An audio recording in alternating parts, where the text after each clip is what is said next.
بسم اللہ الرحمن الرحیم۔ السلام علیکم ورحمۃ اللہ وبرکاتہ۔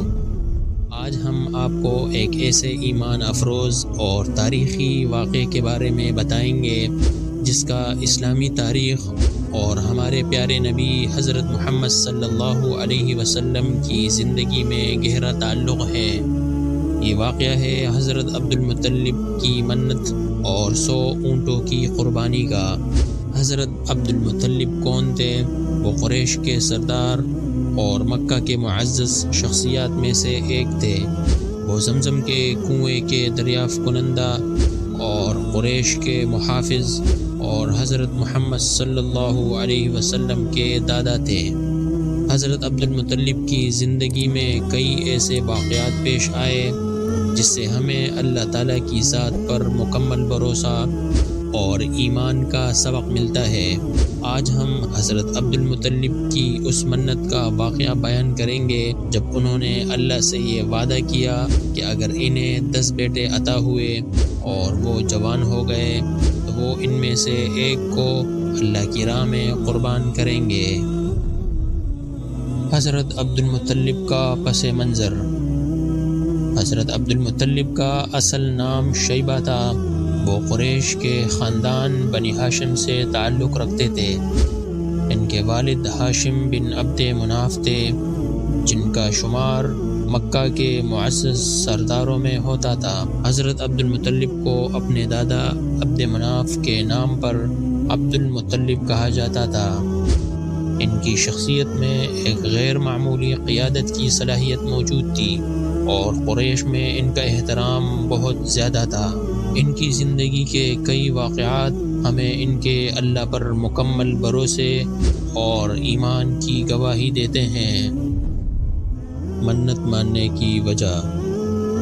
حضرت عبد المطلب نے اللہ تعالیٰ سے یہ دعا کی تھی کہ اگر اللہ تعالیٰ انہیں 10 بیٹے عطا کرے جو ان کے خاندان کو آگے بڑھانے کے قابل ہو اور ان کی حفاظت کرے تو وہ ان میں سے ایک کو اللہ کی راہ میں قربان کریں گے۔ یہ منت اس وقت کی روایات اور معاشرتی اقدار کے مطابق ایک بہت بڑا عہد تھا اور اس سے حضرت عبد المطلب کی ایمانداری اور اللہ تعالیٰ پر کامل بھروسے کا اظہار ہوتا تھا۔ حضرت عبد المطلب کو اس بات کا یقین تھا کہ ان کا خاندان اللہ کی مرضی سے ہی آگے بڑھے گا۔ 10 بیٹوں کی پیدائش اور منت کی یاد دہانی۔ اللہ تعالیٰ نے حضرت عبد المطلب کو 10 بیٹے عطا کیے جن میں حضرت حارث، حضرت زبیر، حضرت ابو طالب اور حضرت عبداللہ بھی شامل تھے۔ حضرت عبداللہ وہی ہیں جو حضرت محمد صلی اللہ علیہ وسلم کے والد تھے۔ جب حضرت عبد المطلب کے تمام بیٹے جوان ہو گئے اور ان کی قوت اور جوانی قریش میں مشہور ہو گئی تو حضرت عبد المطلب کو اپنی منت یاد آئی۔ انہوں نے سوچا کہ اب وقت آ گیا ہے کہ وہ اللہ کے ساتھ کیا گیا وعدہ پورا کرے۔ جب اللہ تعالیٰ نے حضرت عبد المطلب کی یہ تمنا اور آرزو پوری کی اور 10 بیٹے پورے ہو گئے تو ایک رات خانہ کعبہ کے سامنے سو رہے تھے تو خواب میں یہ دیکھا کہ ایک شخص یہ کہہ رہا ہے، اے عبد المطلب، اس نظر کو پورا کیجئے جو آپ نے اس گھر کے مالک کے لیے مانی تھی۔ حضرت عبد المطلب خواب سے بیدار ہوئے اور سب بیٹوں کو جمع کیا اور اپنی نظر اور خواب کی خبر دی۔ سب نے ایک زبان ہو کر کہا، آپ اپنی نظر پوری کریں اور جو چاہے کریں۔ حضرت عبد المطلب نے سب بیٹوں کے نام پر قرہ ڈالا۔ حسن اتفاق سے قرہ حضرت عبداللہ کے نام پر نکلا جس کو عبد المطلب سب سے زیادہ محبوب رکھتے تھے۔ حضرت عبداللہ کا ہاتھ پکڑ کر ذبح خانہ یعنی قربان گاہ کی طرف چلے اور چوری ساتھ دی۔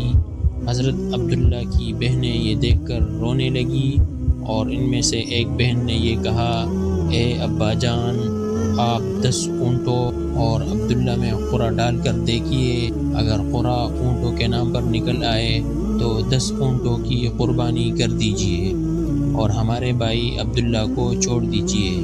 اور اس وقت 10 اونٹ ایک آدمی کی دیت اور خون بہا ہوتے تھے۔ قرعہ جو ڈالا گیا تو اتفاق سے حضرت عبداللہ کے ہی نام نکلا۔ پھر دوبارہ قرعہ ڈالا گیا تو دوبارہ حضرت عبداللہ ہی کا نام نکلا۔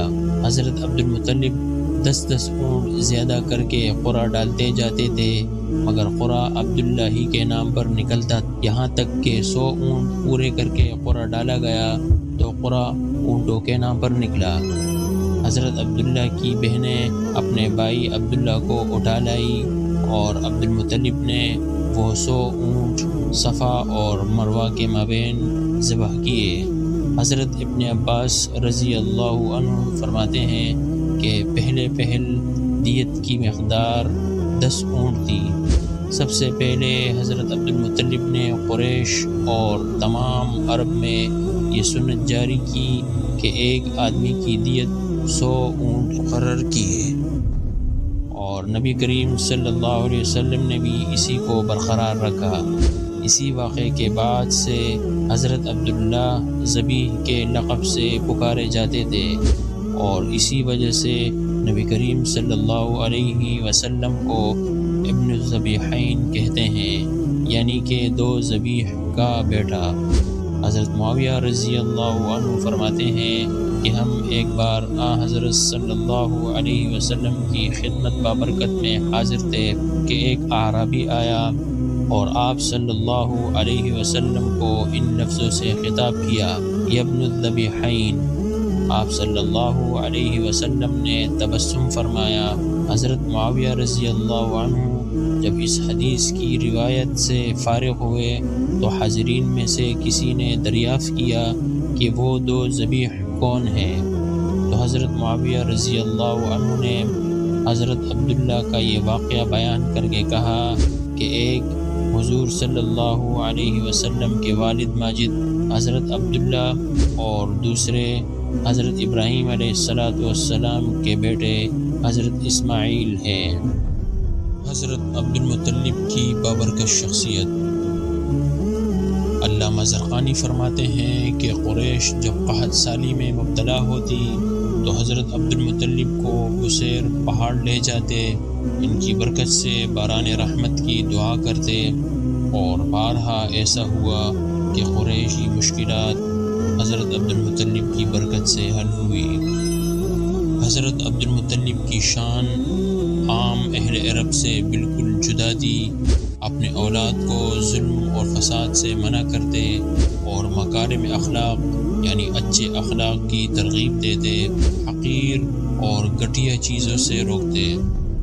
حضرت عبدالمطلب نظر کے پورا کرنے کی تاکید فرماتے اور محارم مثلا بہن اور پھوپھی خالہ وغیرہ سے نکاح کرنے کو منع کرتے، شراب اور زنا اور لڑکیوں کو زندہ درگور کرنے سے اور بیت اللہ کا برہنہ طواف کرنے سے لوگوں کو روکتے، چوروں کے ہاتھ کاٹنے کا حکم دیتے۔ اور یہ وہ امور ہے کہ قرآن و حدیث میں جن کی تصدیق اور تاکید مذکور ہے۔ حضرت عبدالمطلب سے جو امور منقول ہیں ان میں سے اکثر کا قرآن و حدیث میں حکم آیا ہے، مثلا نظر کا پورا کرنا، نکاح محارم کی حرمت، چور کا ہاتھ کاٹنا، لڑکیوں کے زندہ درگور کرنے کی ممانعت، شراب اور زنا کی حرمت، بیت اللہ کا برہنہ طواف کرنے کی ممانعت۔